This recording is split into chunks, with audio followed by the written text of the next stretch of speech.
வணக்கம் சார். வணக்கம்.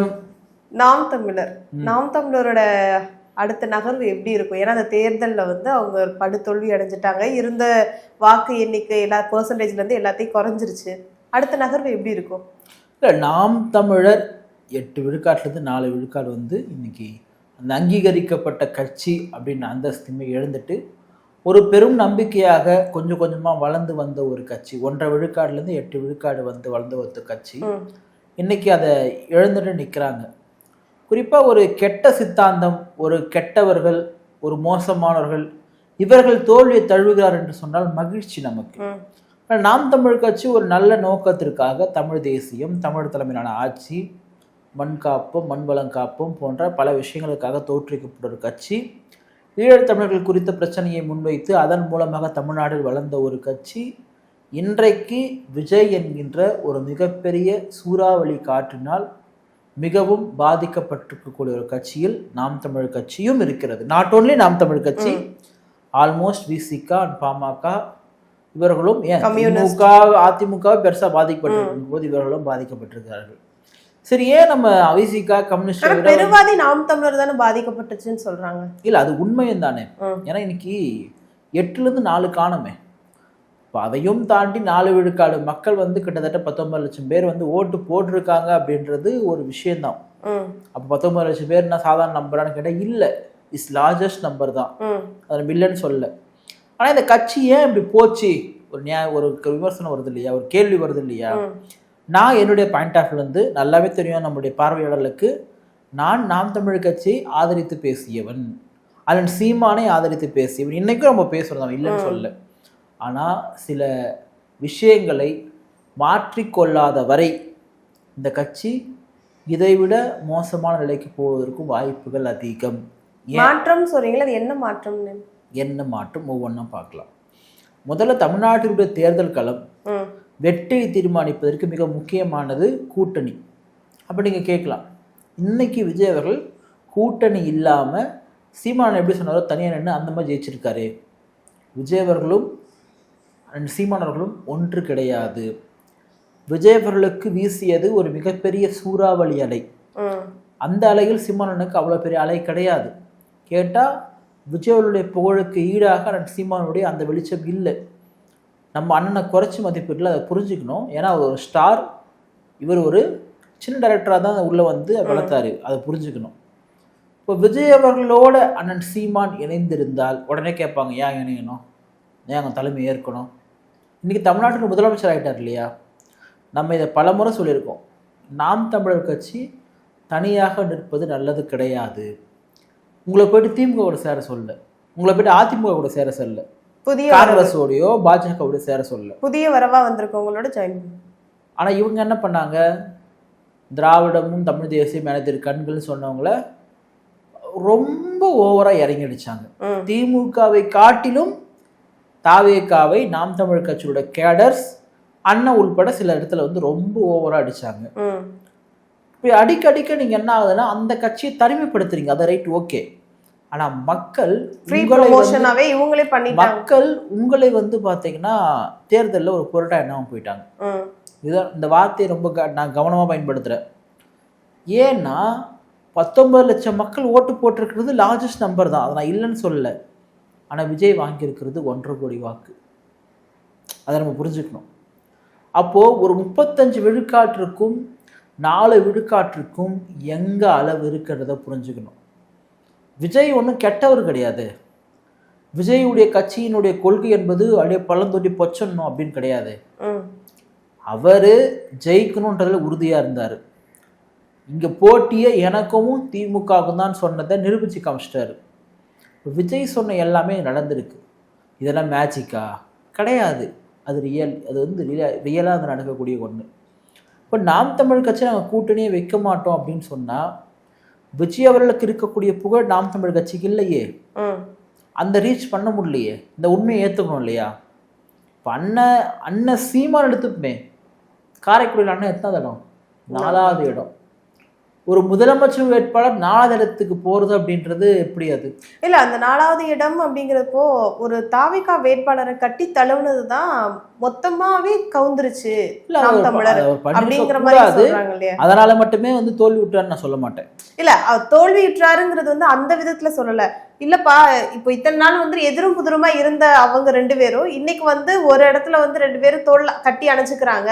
அப்பனா இனி வர அந்த மதியத்துக்கு மேல இருந்த நேரத்துல 2 பேரும் ஒண்ணு சேர்ந்துட்டாங்கப்பா, யாருக்கு போட்டா என்ன அப்படின்னு சொல்லி நாம் தமிழருக்கு வர வேண்டிய வாக்குகள் கூட அங்க பண்ணிருக்க கூடாது. அவரு திடீர்னு பார்த்தா விஜய் அண்ணா அவர் ரொம்ப மோசமா பேசுவாரு. திடீர்னு பார்த்தா அதே திரு விஜய் அவர்களை பாத்தீங்கன்னா தம்பின்னுவாரு. அப்போ இந்த மாதிரி பேசுறது மக்கள் மத்தியில வந்து ஒரு குழப்பத்தன்மையை வந்து ஏற்படுத்துது. நாம் தமிழர் கட்சியுடைய கொள்கை நிலையான கொள்கை தமிழ் தேசியம், அதை நம்ம இல்லைன்னு சொல்லல. அவங்களுடைய கேடர்ஸ் பார்த்தீங்கன்னா வேட்பாளர்கள் பார்த்தீங்கன்னா மக்களுக்காக பணி செய்யணும்னு சொல்லிட்டு வந்தவங்க தான். எப்படி தமிழக வெற்றி கழகத்தின் வேட்பாளர்கள் பல பேர் வந்து ஒரு எளிமையான பின்புலத்துக்கு வந்திருக்காங்களோ அதே மாதிரி தான் இவங்களும். இவங்க அதை விட அதிகம். அங்கே நம்ம ஒரு 60-80 பேரை சொல்ல முடியுதுன்னா இங்கே 220 பேருமே அப்படி தான் இருப்பாங்க. இங்கே நாம் தமிழ் கட்சியில் அவ்வளோ எளிமையாக தான் இருப்பாங்க. அப்போது இந்த இருவரும் இணைந்திருந்தால் இன்றைக்கு ஒரு 140-150 சீட் வந்து அசால்ட்டாக அடிச்சிருக்கலாம். அப்போ அதில் ஒரு 30 சீட் வந்து நாம் தமிழர் கட்சிக்கு ஒரு 25 சீட்டாக வந்திருக்கும். அப்போ இந்த அதிகார பகிர்வு என்பது நடப்பேற்றிருக்கும். உடனே வந்து கேட்பாங்க, சரி பிரதாப், நாம் தமிழ் கட்சி விஜய் அவர்களோட கூட்டணி சேர்ந்துச்சா யார் முதலமைச்சர்? யார் முதலமைச்சர் இருக்க முடியும்? நீங்கள் சொல்லுங்கள். விஜய் அவர்கள் தான் இருக்க முடியும். ஏன்னு கேட்டால் யதார்த்தம். இல்லை இது யதார்த்தத்தை ஏற்றுக்க மாட்டேன், சீமானன் தான் முதலமைச்சர் ஆவார்னு கேட்டால் உங்கள் நம்பிக்கைக்கு வாழ்த்துக்கள். இப்போ அண்ணன் டெப்யூட்டி ஆகிறதுக்கு வாய்ப்பு இல்லை, அவர் தான் டெப்டி சிஎம் கொடுப்பாங்க. இப்போ அண்ணன் திருமாவர்கள் வந்து இந்த திருச்சி கிழக்கில் நிற்கணும் அப்படின்றது விசிகொண்டு எதிர்பார்க்குறாங்க. எங்கள் தலைவர் நின்று எப்படி டெப்டி சிஎம் ஆகணும்னு சொல்லிட்டு. அப்போ திருமாவளவனுடைய அறிவாற்றலை விட தமிழ்நாட்டில் யாருக்காவது அதிகமாக இருக்கா? நான் விஜய் அவர்களை கேட்கல, யாருக்காவது இல்லை, சீமானன் உட்பட நான் கேட்குறேன். நான் அண்ணன் திருமாவுடைய அறிவாற்றல், இன்டலெக்சுவல் எக்ஸ்பீரியன்ஸு, பேச்சாற்றல் எல்லாத்தையும் கம்பேர் பண்ணால் அப்போ அண்ணன் Thiruma he's the number 1 politician CM கேண்டிடேட்டில். ஆனால் இன்றைக்கி சூழல் என்னவா இருக்குது? 2 சீட் தான் வச்சுருக்காங்க. யதார்த்தத்தை ஏற்றுக்கொள்ள வேண்டும். இல்லை புரட்சி வரும் நான் காத்திருப்பேன்னா காத்துன்னு தான் இருக்கணும். நான் அப்படி தான் புரிஞ்சுக்க முடியும். நம்ம இப்போ நாம் தமிழர் கட்சியினுடைய கொள்கைகள் மக்களிடத்தில் கொண்டு போய் சேரலை அப்படின்னா அதுக்கு யார் காரணம்? இப்போ விஜய் அவர்கள் கோட்டு போட்டோம்னா கொள்கையை கோட்டு போட்டாங்க. விஜய் அவர்களுடைய வேட்பாளர் யாருன்றதே பல பேருக்கு தெரியாது. அவன் என்ன ஜாதி, அவன் என்ன மதம், அவன் இந்த ஊருக்காரனா வெளியூருக்காரனா. அப்போ நாம் தமிழர் வந்து கொள்கைகளை வந்து மக்களிடம் கொண்டு சேர்க்கல. நீங்கள் நாட் ஒன்லி கொள்கை, நான் சொல்கிறேன் பாரு, அந்த அந்த ஒரு தனித்துவமான அரசியலை முன்னெடுப்பதற்கு ஒரு ஒரு ஃபேஸ் வேல்யூ தேவைப்படுதுன்னு சொல்கிறேன் நான். இப்போது கருணாநிதி அவருடைய மகன் தான் ஸ்டாலின். ஸ்டாலின் என்பது தனிப்பட்ட ஆளுமே கிடையாது, புரிஞ்சுங்களா? அப்போ அந்த கிரெடிபிலிட்டி யாருக்கு போய் சேரும்? திரு கருணாநிதி அவர்கள். ஸ்டாலின் அவருடைய மகன் தான் உதயநிதி. உதயநிதி அவர்களுக்கு தனிப்பட்ட ஆளுமை கிடையாது. அப்போ அந்த கிரெடிபிலிட்டி வாரிசு அரசியல். அதுதான் சொல்கிறேன், வாரிசு அரசியல் தான் மக்கள்கிட்ட எப்படி போய் சேருது? ஓ, அம்மையார் ஜெயலலிதா அவர்கள் எம்ஜிஆர் அவர்களுக்கு பிறகாக அறிவிக்கப்பட்டவர். பொதுவாக வெளியே தெரியும் இருக்கும் பொழுதே இந்த அம்மா தான் வருவாங்க அப்படின்றது. ஸோ அந்த ஒரு வெளிப்படைத்தன்மை அல்லது வந்து அந்த ஒரு மக்கள் ஏற்றுக்கக்கூடிய ஒன்று கரிஷ்மாட்டிக்கு உருவாக்கணும்னு நான் சொல்கிறேன் நான். இப்போ நாம் தமிழ் கட்சியில் இப்போ வெளி உலகத்துக்கு தெரிஞ்ச முக்கியமானவங்கன்னா 2 பேர் இருக்கிறாங்க. ஒருத்தர் சாட்டை துறைமுருகன், இன்னொருத்தர் இடும்போன கார்த்தி. இதை தவிர்த்து ஒரு 4-5 பேர் சொல்ல முடியுமான்னு கேட்டால் எல்லாருக்கும் தெரியும். எனக்கு தெரியும், எனக்கு 10-20 பேர் எனக்கு தெரியும். சாதாரண மக்களுக்கு நம்ம மீடியா வச்சிருக்கிறோம், நமக்கு தெரியும், மக்களுக்கு அவங்களுக்கு தெரியும். அப்போ இதே கேட்பாங்க, விஜய் கட்சியில் புஷியானந்த் ஆதவஜனை தவிர வேற என்ன தெரியுமா? தெரியாது. ஆனால் விஜய் எல்லாருக்கும் தெரியுமே. அப்போ சீமான எல்லாருக்குமே தெரியும் கேட்டால் தெரியும். ஆனால் விஜய் அவர்களுக்கு ஈக்குவலாக தெரியாது. விஜய் அவர்களுக்கு இருக்கக்கூடிய புகழ் ரீதியாக தெரியாது. இது வந்து ஒரு ஹீரோஷிப்பை நம்ம ஆதரிக்கலை. ஒரு நடிகரை துதிப்பாடுவது என்பதை நம்ம ஆதரிக்கலை. நடிகர் என்பது நாட் ஓன்லி விஜய் அவர்களுடைய சினிமா கிடையாது. நீ ஸ்டாலின் ஒரு பிம்பமாக காமிச்சு ஸ்டாலினை தொழுது கொண்டாலும் அது ஒரு நடிகரை வந்து வழிபடுவதுதான். நீ ஜெயலலிதா அவர்களை பண்ணாலும் அதுதான், நீ கருணாநிதி பண்ணாலும் அதுதான். சித்தாந்த ரீதியாக நீ பார்க்கணும் அப்படின்னா அது கம்யூனிஸ்ட் தான், இல்லைன்னா பிஜேபி. பிஜேபியில் இப்போ நம்முடைய பிரதமருடைய பதவி காலம், பிஜேபியுடைய கணக்குப்படி 3 முறை தான் இருக்க முடியும், ஓய்வு பெறுறாரு. அடுத்து அந்த இடத்துக்கு வந்து அமித்ஷா வருவார். அமித்ஷாக்கு அப்புறம் யார் வருவா? யாரோ ஒருத்தர் யோகியோ இல்லை யாரோ ஒருத்தர் வர போகிறாங்க. அங்கே ஆட்கள் மாறுவார்கள், ஆனால் அவங்க ஐடியாலஜி மாறாது. நாம் தமிழ் கட்சியில் ஐடியாலஜி ஸ்ட்ராங்காக இருக்குது, சீமானனும் ஸ்ட்ராங்காக இருக்காங்க. ஆனால் இவர்களை எதிர்த்து நிற்பவர்கள் இவர்களை விட ஸ்ட்ராங்காக இருக்காங்க. அப்போ இதை நீங்கள் உருவாக்கணும் அப்படின்னா ஒன்று உங்களுடைய உழைப்பு என்பது 100 மடங்கு இல்லை 200 மடங்கு அதிகமாக தேவைப்படுது. இல்லை இவ்வளோதான் இது பண்ண முடியும் அப்படின்னா இங்கே கூட்டணி தான் சேர முடியும். அப்போ நான் கூட்டணியும் சேர மாட்டேன். அதாவது ரொம்ப வருத்தமான ஒரு விஷயம் சொல்கிறேன். என் ஊரில் நாம் தமிழ் கட்சியில் பூத் ஏஜென்ட் கிடையாது.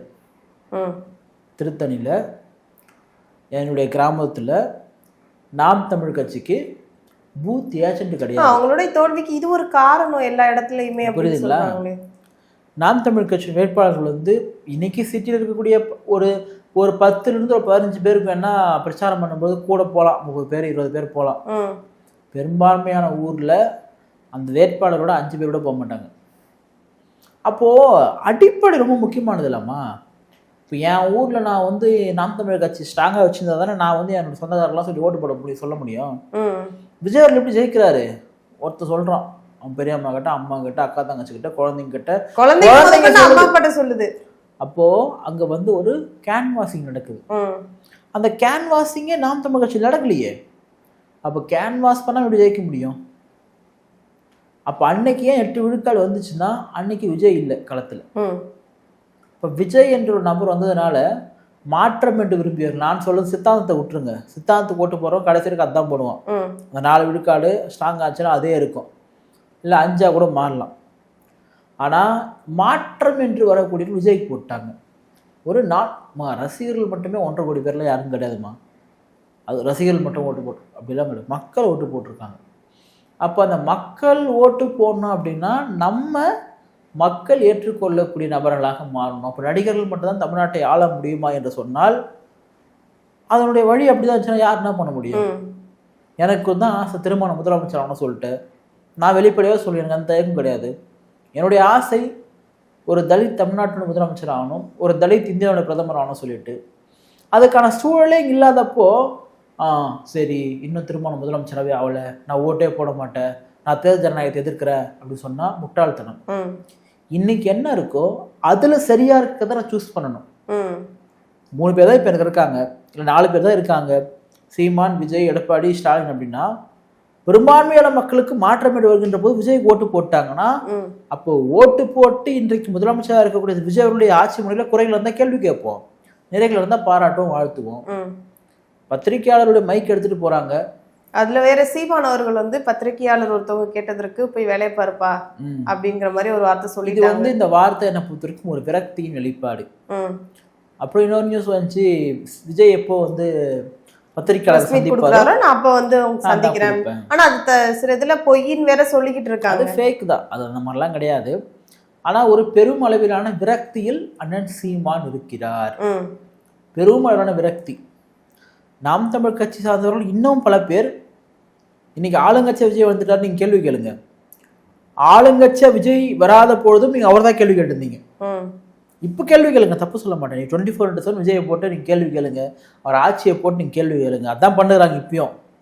அப்போ நாம் தமிழ் கட்சிக்கு விஜய் அவர்கள் ஆளுங்கட்சியா இல்லாத பொழுதும் அவர் தான் வந்து அவர்களுக்கு எதிர்கட்சியா இருந்தாங்க, இப்பயும் வந்து இவங்களுக்கு தான் எதிர்கட்சியா இருக்காங்க. இது எப்படி? இது இன்னைக்கு விஜய் அவர்களை போட்டு ரொம்ப மோசமான முறையில் எழுதுறாங்க. ஒரு பக்கம் ஊபிகள் எழுதுறாங்க, ஒரு பக்கம் நாம் தமிழ் கட்சி எழுதுறாங்க. ஆட்சிக்கு வந்து 10 நாள் கூட முடிச்சா முடியலையே, புரியுதுங்களா? அப்போ ஒரு மனுஷனை எப்போ வேணா அடிக்கலாம், எப்பவுமே அடிக்கலாம்னா அது என்ன கான்செப்ட் இது? ஆனா அவங்க எல்லாம் அடிக்கிறத இவர் கண்டுக்கிறவே மாட்டேங்கிறாரு. அப்புறம் அவரே இருக்காரு. ரெட் ஜெயின்ட்டுடைய படம் இட்லி கடைத்துக்கான ரிவ்யூ கொடுக்குறாரு. கொடுக்கலாமா? கொடுக்கக்கூடாது, அது தப்பாக இருந்து ரியாக்ட் ஆகும். போயிட்டு நீங்கள் போயிட்டு ஆறுதல் தெரிவிக்கிற பேரில் வீட்டில் உட்காந்து போய் பார்த்து பேசிட்டு வரீங்க, போய் பேசிட்டு ஆகணும், அதெல்லாம் தப்பு சொல்ல மாட்டேன்.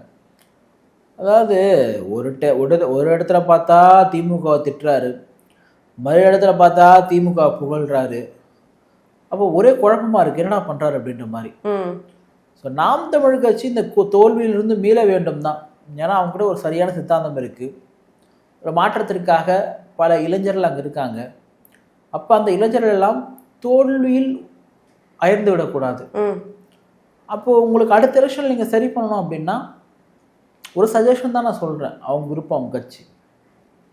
வருகின்ற பார்லிமெண்ட்டில் விஜய் அவர்களோடு இணைந்தால் மீண்டும் நாம் தமிழ் கட்சி உயிர்ப்பிக்கும், நாம் தமிழ் கட்சி அதிகாரத்திற்கு வரும்.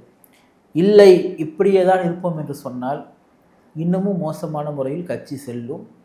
ஒரு நல்ல கட்சி அழிஞ்சு போகக்கூடாது, ஒரு நல்ல ஒரு தலைவர் விரக்தியில் வந்து இருக்கக்கூடாதுன்றது என்னுடைய எண்ணம், ஒரு விருப்பம். அது இறுதியாக ஒன்று கேட்குறேன். இப்போ வந்து 8% இருந்து 4% அவங்க கம்மி ஆயிட்டாங்க. இதனால நாம் தமிழர் இப்போதான் அங்கீகாரமே பெற்றுச்சு. அந்த அங்கீகாரம் அங்கீகாரம் போயிடுச்சு. ஆனா சில பேர் சொல்றாங்க அங்கீகாரம் வந்து ஒரு வார்னிங் மாதிரி. இப்போ இந்த எலெக்ஷன் இல்லைன்னா அடுத்த எலெக்ஷனுக்கு வந்து அப்படிலாம் கிடையாது. நாம் தமிழ் கட்சி அங்கீகரிக்கப்பட்ட கட்சியினுடைய நிலையில இருந்து எழுந்துட்டாங்க, முடிஞ்சிருச்சு. ஒன்ஸ் ஒரு எலெக்ஷன் நீங்க தோத்துட்டீங்கன்னா அது முடிஞ்சிருச்சு, அவ்வளவுதான். உங்களுக்கு டைம் கொடுப்பாங்க, முடிஞ்சிருச்சு. நாம் தமிழ் கட்சி அங்கீகரிக்கப்பட்ட கட்சி இல்லை என்பதுதான் இன்றைய செய்தி. பாமக நீங்க அங்கீகரிக்கப்பட்ட கட்சி கிடையாதுமா. பாமக இருக்குல்ல, பாமக அங்கீகரிக்கப்பட்ட கட்சி கிடையாது. ஸோ இது வந்து இவ்வளோ இப்படி இருக்குது. தமிழ்நாட்டில் மதிமுக தான் கட்சி, எல்லாம் ஒரு கட்சி தான். இப்போ இது எல்லாமே சாதாரண கட்சி. இப்போ இன்னைக்கு தமிழ்நாட்டில் அங்கீகரிக்க கட்சி எதுனா வந்து அதிமுக, திமுக, தாவேக, விசிக, கம்யூனிஸ்ட்டு, பிஎஸ்பி, 2 கம்யூனிஸ்ட் வச்சுக்கோ, பிஎஸ்பி, இவங்க தான் அங்கீகரிக்கப்பட்ட கட்சி. மீதி வரல அங்கீகரிக்கப்பட்ட கட்சியே கிடையாது. அப்போது இது ஏன் நடக்குது அப்படின்றத புரிஞ்சுக்கணும்.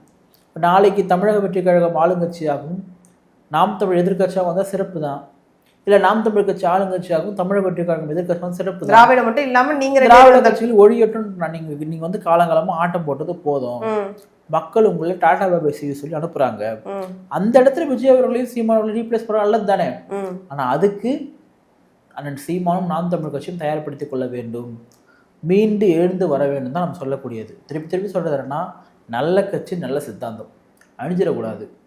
அப்போது அடிப்படை மாற்றம், நீங்க சொல்ல அடிப்படை மாற்றம் என்பதை கட்சியில் பண்ணுங்க. கட்சியினுடைய பேஸ்மெண்ட்டை கிராமங்களில் பூத் லெவலில் ஸ்ட்ராங் பண்ணுங்க. விஜய் அவர்கள் எதிர்த்து கேள்வி கேட்க போறீங்களா, ரொம்ப கடுமையாக முன்வைங்க, ஆனால் நாகரிகமாக முன்வைங்க. விஜய் அவர்கள் இன்றைக்கு நடிகர் கிடையாது, ஒரு முதலமைச்சர். அப்போ அந்த கண்ணியத்தோடு முன்வைக்க வேண்டும், காட்டமாக முன்வைங்க. மக்கள் உங்களை ஏற்றுக்கொண்டால் யார் தடுக்க முடியும்?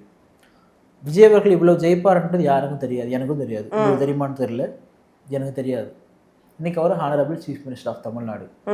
இப்போ மக்கள் ஒருத்தவங்க ஏற்றுக்குன்னா அவங்க வந்துடுவாங்க, ஏற்கலை அப்படின்னா அந்த அவங்க இருக்கிறத விட ரொம்ப கீழான நிலைக்கு போவாங்க. நாம் தமிழ் கட்சி இன்னைக்கு அப்படி போயிட்டு கொண்டு இருக்கிறார்கள். அதுதான் அவங்க மீண்டு வரணும் தான் நம்ம சொல்லக்கூடியது.